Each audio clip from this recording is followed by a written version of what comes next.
katambike at good morning all. Good morning sa inyo. Ang oras natin ay 8:52 na ng umaga. Sa petsa na May 31, 2026. So ayun mga katambike, nandito ko sa church dahil church day. Happy Sunday po sa atin lahat. So yun.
Ate, dito muna ako. Ha?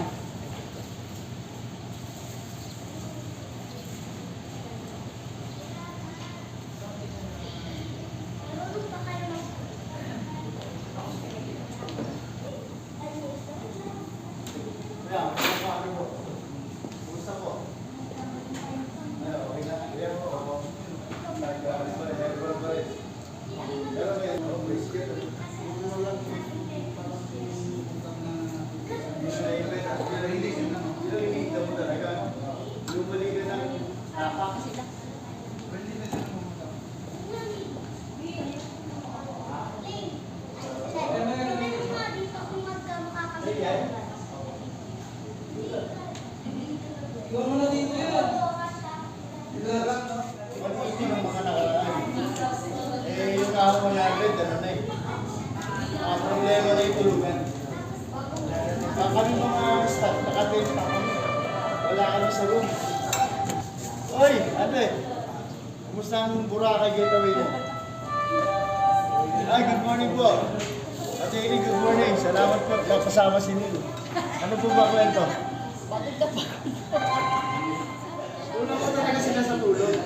Kasi after gawin, may evaluation pa. Ine-prepare pa yung gagawin kinabukasan. Habang gawain, magpe-prepare ng pagkain. May bibili sa labas, sila rin.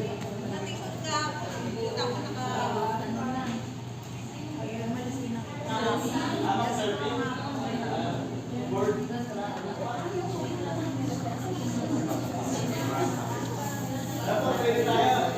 Gawin. Start na.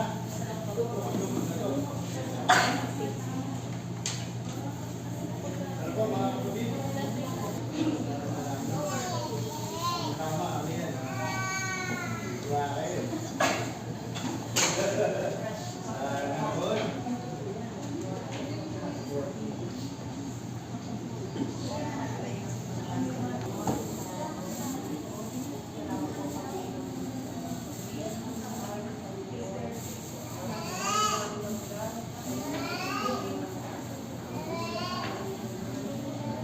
May magandang umaga po sa atin pong lahat mga kapatid. Mukhang tayo po ay pagod. Pagod po ba tayo? Karamihan po ay pagod yata dahil nanggaling po sa mga camp ang ating karamihang kabataan. Pero ang Diyos ang nagbibigay ng lakas sa bawat isa. Ayan. Feeling motivated, feeling encouraged dahil na-feel ang ating na pangangailangan, spiritual needs. Yan. Sa umaga pong ito ay patuloy po tayong magpupuri sa ating pong Diyos ng may kagalakan. Yan, may galak po ba tayo? Amen! Tayo po ay magalak dahil ang Diyos po ay kasama po natin ngayong umaga. Tayo po ay magpupuri at aawit sa ating pong Panginoon. Sige po, tayo pong lahat ay tumayo at tayo ay magbigay ng papuri sa pamamagitan ng awitin sa ating pong Diyos.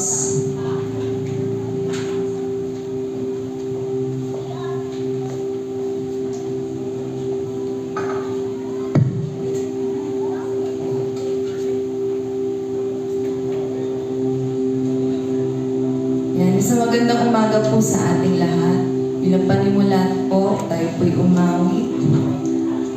Gusto ko lamang po i-share, sabi po sa Psalm 34, verse 1, I will bless the Lord at all times.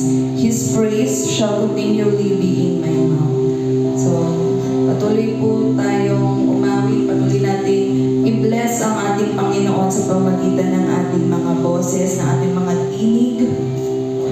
Patuloy po tayo magsambit ng mga pagpuri, pagsamba para sa Kanya.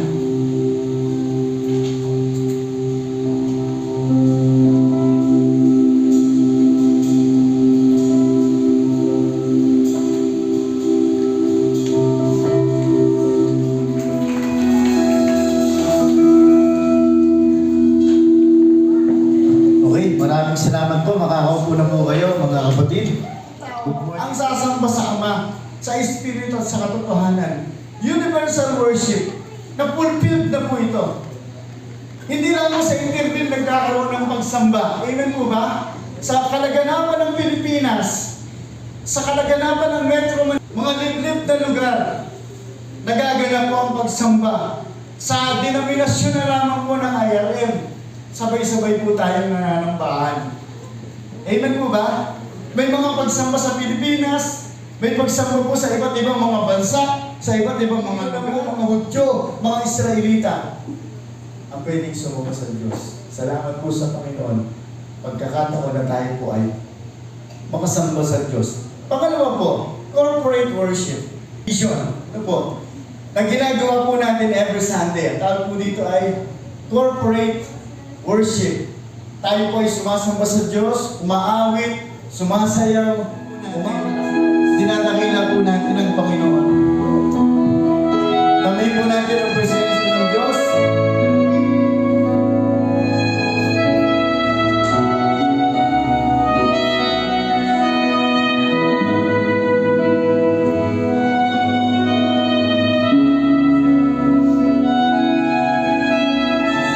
Doon sa Panginoon, tamin po natin ang presensya ng Panginoon.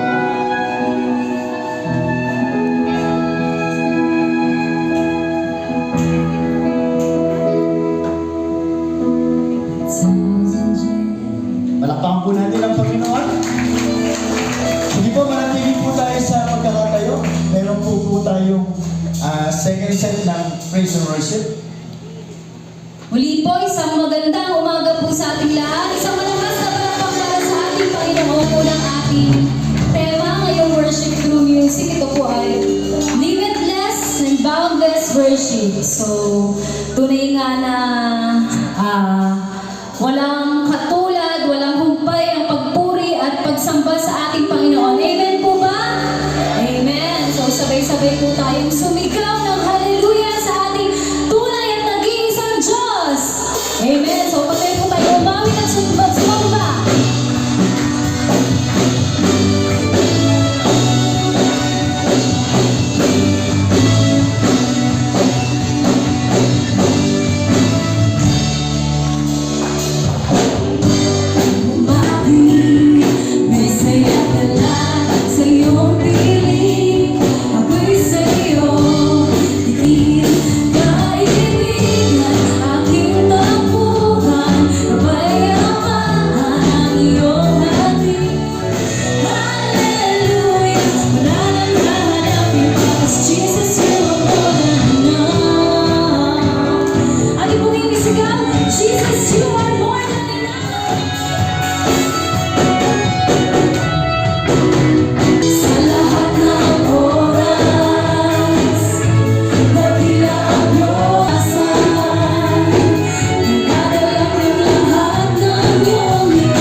Yes, amen. So, sabi po sa Psalm 86:12, I will praise you with all my heart, Lord my God, and will honor your name forever. So, tunay nga na napakasarap magpuri sa ating Panginoon, ng ating buong puso, ng ating buong lakas, ng ating buong saya. At ngayon sa mga sandalang ito, let's take this opportunity to worship the Lord with all our hearts, with all our minds, with all our souls. Let's put Him at the center of our lives. Let's ask for His Holy Spirit to come into this place at maranasan natin ang tunay na pagsamba sa ating Panginoon.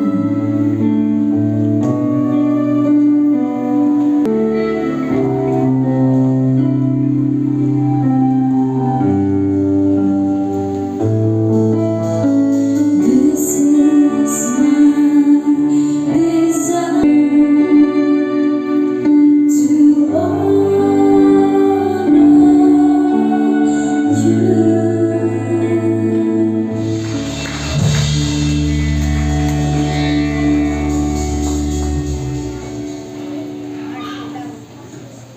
Siguro tayo po ay makakaupo. Salamat sa Diyos sa malagang pong pagsamba sa umaga pong ito, sa ating pong pagpupuri.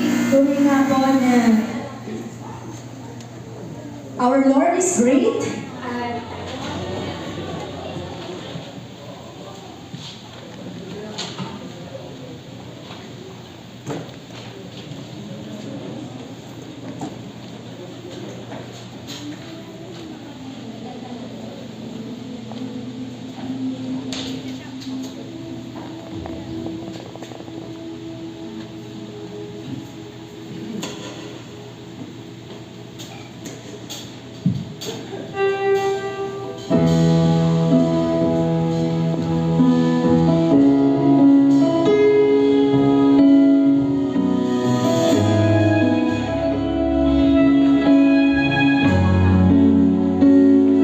ating pong mabitin, to God be the glory. And to God na pwede kunin sa aming mga sarili. At wala pong ibang dapat may taas kundi ang pangalan ng aming Panginoong Kristo sa aming mga buhay, sa aming paglilingkod, sa aming pamumuhay sa araw-araw, Panginoon, sa aming pamilya, sa pag-aaral, trabaho, negosyo, Panginoon, ang iyong mga anak. Wala po kami pwedeng kunin kapurihan at karangalan, kundi ang karangalan at kapurihan ng aming po Panginoong sa Kristo. Salamat po, Panginoon, sa mga ginawa po namin sa umaga po ito, sa mga pagsambang awit, Lord, nakatunayan ng iyong kabutihan, katunayan ng iyong kadakilaan, katunayan ng iyong kapangyarihan, Panginoon. At sa aming pag-awit, nakatunayan ng kasabigan po namin, Panginoon, ikaw po itaas, pasalamatan, at purihin, dakilahin, luwalhatiin, Panginoon. Purihin ka, Panginoon, sa pinakamataas na antas na kaya po namin gawin, Panginoon. O Lord, purihin ka, Panginoon, ang aming buong puso't isipan, O Diyos. At ang pagpupuri po ito ay madala po namin, Panginoon, sa aming mga personal na buhay sa araw-araw. Upang sa aming pagsasama-sama sa tuwing araw ng linggo, Panginoon, kagalaan po namin, Panginoon, na makasama po namin ang mga kapatid na mananamba, na sumasamba sa dakilang pangalan ng aming buong Panginoong Kristo. Ang aming dalangin, Panginoon, sa mga kapatid po namin na may mga pangangailangang pinunsya dahilan sa nalapit na pag-aaral ng kanilang po mga anak at mismong sila po na nag-aaral, Panginoon. Katagpuin mo ang kanilang mga pangangailangang material. Patunayan mo, Panginoon, na ikaw po ay Diyos na provider. Ikaw po ay Diyos na makapangyarihan. Ikaw po ay Diyos na mapagmahal. Pagpalain mo, Panginoon, ang negosyo at mga trabaho ng iyong po mga anak. Pagpalain mo po ang kanilang po mga kamay. I-bless mo rin ang mga kumpanya na kanilang mga pinagtatrabahuhan. At makita, Panginoon, sa kanilang pagtatrabaho at pagdinegosyo na meron silang buhay ng Diyos na pinaglilingkod lingkuran na nagpapala ng buhay at ibinibigay po nila, Panginoon, ang kanilang buong puso na pagtatrabaho bilang katumbas ng paglilingkod at pagsamba, Panginoon, sa iyo. I-bless mo, Panginoon, ang mga kapatid po namin may mga karamdaman. Maranasan po, Panginoon, ang kagalingan at kalakasan. Sa mga kapatid po namin may mga mabibigat na suliranin. Sa pangalan ni Jesus, maranasan ng kapatid na ito ang kapanatagan, kapahingahan ng puso't isipan na nanggagaling, Panginoon, sa iyo. At maranasan, Panginoon, ang kalutasan na nanggagaling sa amin pong Panginoon sa Kristo. Pagpalain mo buong silingong lalakaran ng buhay ng mga kapatid ko. Ingatan mo sila, pagtagumpayin mo sila. Maranasan po nila ang kaligayahan na nanggagaling, Panginoon, sa iyo. At itako mo, Panginoon, kami sa darating na linggo, taglay buhay, kalakas at kagalingan na nanggagaling, Panginoon, sa iyo. Sa paggagawad ng basbas ng ipong lingkod, ipadaloy sa mga kapatid ang pagpapala. Mga kapatid ko, pagpalain nga kayo ng Panginoon, ingatan kayo at mahabag sa inyo. Iligam ng Diyos ang kanyang mukha sa inyo at magkaroon kayo ng kapayapaan. Mulamit magpakailan kailan paman sa pangalan ng Ama, ng Anak at ng Espiritu Santo. Amen. Sunday, and God bless us all.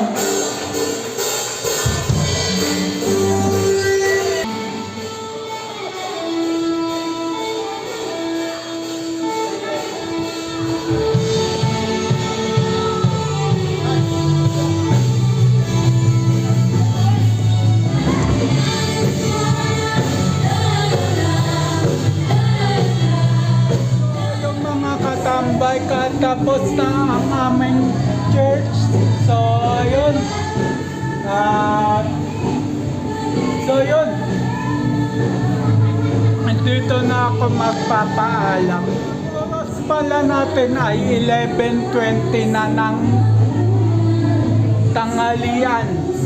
Umaga pa rin. So, sa 8/31/2026, so yun. At abang na lang sa next vlog, next upload. Just always keep safe. God bless. And then bye-bye. Matthew 21 verse 22, pray, believe, receive. At Luke 18 verse 1, always pray and never give up.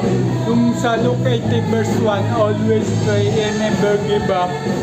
Huwag kalimutan magdasal, lagi magdasal. At ano man sa pagsubok sa buhay, huwag natin susukawan, laban lang. At iwas sa mga negative vibes. So ayun at bye-bye. Nandito lang ako sa Sunday School. So ayun, bye-bye.